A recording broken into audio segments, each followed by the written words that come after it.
Bonjour à tous et bienvenue dans mon monde, le monde de Tis bien sûr. Je profite également de cette vidéo pour vous souhaiter une bonne année 2026 de la part de tous les membres de l'association. Aujourd'hui, nous allons vous parler d'un sujet très concret, très attendu et qui concerne beaucoup de personnes en situation de handicap. Le décret sur la gratuité des fauteuils roulants qui a été mis en place le 1er décembre dernier.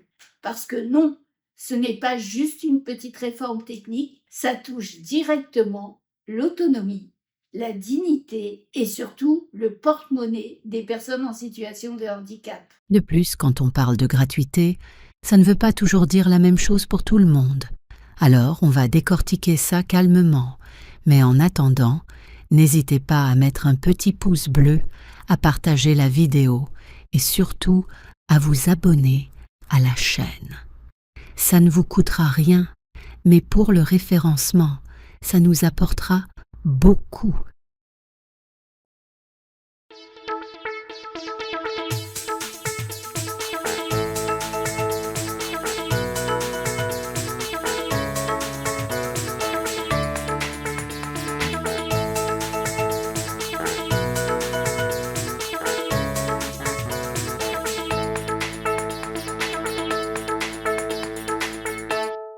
Avant ce décret, obtenir un fauteuil roulant relevait parfois du parcours du combattant. En ce qui me concerne, il aura fallu 1 an entre la prescription et la réception de mon fauteuil électrique.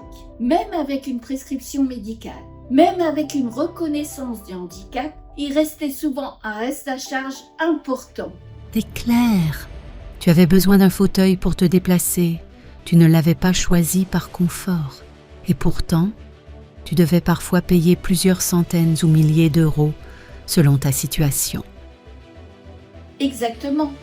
Et pour beaucoup de personnes, ça voulait dire attendre trop longtemps, renoncer à un fauteuil adapté ou utiliser un matériel inadapté avec des conséquences sur la santé. Alors, Tis, que change ce fameux décret? Le principe est simple sur le papier. Les fauteuils roulants doivent être pris en charge intégralement, sans reste à charge, par l'assurance maladie. Cela concerne les fauteuils manuels et électriques, à condition qu'ils soient inscrits dans le cadre de remboursement défini par la Sécurité sociale. Donc, plus d'avance de frais? En théorie, oui, mais, et c'est important, tous les fauteuils ne sont pas concernés de la même manière et toutes les options ne sont pas automatiquement prises en charge. En fait, c'est simple. Je vais vous donner un exemple tout facile et que beaucoup de gens peuvent comprendre. Vous voyez les lunettes. Il y a quelques années, je ne sais plus combien de temps, 3 ans peut-être, 4 ans, plus depuis 2020 je crois, il y a eu la gratuité, les lunettes à 0%. Et en même temps, il y a eu aussi pour l'auditif à 0%. Ça, j'en ai pas besoin, donc je ne sais pas trop comment ça fonctionne. Mais en tout cas, pour les lunettes, je peux vous dire, c'est ça. Les lunettes, avant ces 0% de prise en charge, avant ce reste à charge de 0%, on allait commander nos lunettes chez l'opticien, on nous donnait les tarifs, on envoyait à la mutuelle, donc la Sécurité sociale remboursait une partie, la mutuelle remboursait une autre partie, et ensuite, suivant le tarif des lunettes, tout était pris en charge ou il y avait un petit reste à charge, quelle que soit la paire de lunettes. Depuis ces 0 reste à charge, ça a changé, puisque soit, comme moi, on choisit des lunettes 0 reste à charge et donc voilà avec un certain choix, soit comme mon chéri Bibi, lui qui veut des lunettes vraiment particulières, avec les verres bleus anti-écran, les verres solaires, etc. Eh bien, avant, ce qui était pris en charge en partie par la mutuelle, maintenant, ce n'est plus du tout pris en charge. Il n'y a plus rien. C'est-à-dire qu'on a le choix entre les lunettes adaptées et prises en charge de la Sécurité sociale où il reste 0 reste à charge, ou alors on paye tout. Il n'y a plus le fait de pouvoir déduire si on prend un petit peu plus cher. C'est ou tout ou rien. Et pour les fauteuils, ça risque d'être la même chose. Gratuit ne veut pas dire Je choisis tout ce que je veux.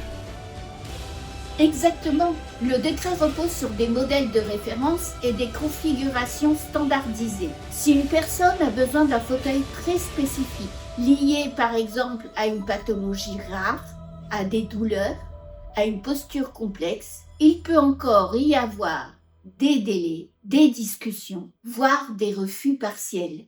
Donc la vigilance reste de mise. Malgré tout, ce décret est une avancée majeure.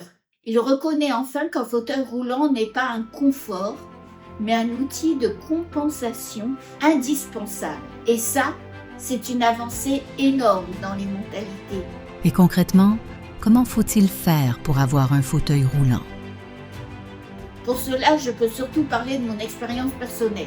En ce qui me concerne, et que ce soit pour mon fauteuil manuel ou mon fauteuil électrique, ce sont des ergothérapeutes qui ont pris la décision. Pour le fauteuil manuel, il s'agissait de celle de la MDPH, celle qui passe après que vous ayez fait votre dossier de demande afin de voir quelles aides techniques peuvent vous aider à compenser votre handicap. Elle a envoyé un message au prestataire qui m'a fixé un rendez-vous à domicile et après avoir pris les mesures et évalué mes besoins et surtout mes possibilités, par exemple le fait que je ne puisse pas manœuvrer le fauteuil seul sans souffrir atrocement des bras.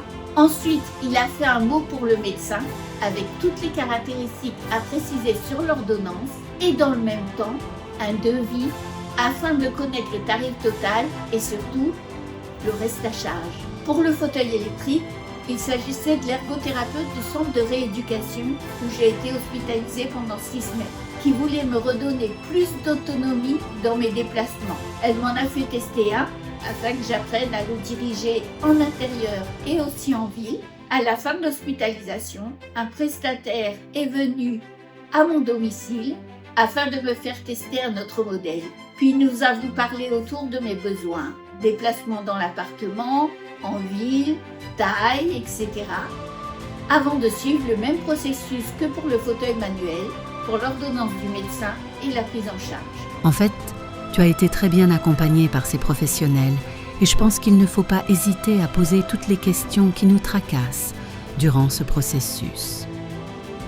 Exactement, en sachant que ce n'est pas à la personne en situation de handicap de s'adapter au fauteuil, mais bien au fauteuil de s'adapter à la personne. Finalement, le décret sur la gratuité des fauteuils roulants va dans le bon sens. Il ne règle pas tout, mais il marque un changement de regard. Se déplacer n'est pas un luxe. Oui, Moukina. Et c'est sur ces mots que nous allons vous laisser. Bonne fin de journée et à bientôt pour une prochaine vidéo. Cette vidéo vous a intéressé? Alors n'oubliez pas de liker, commenter et partager.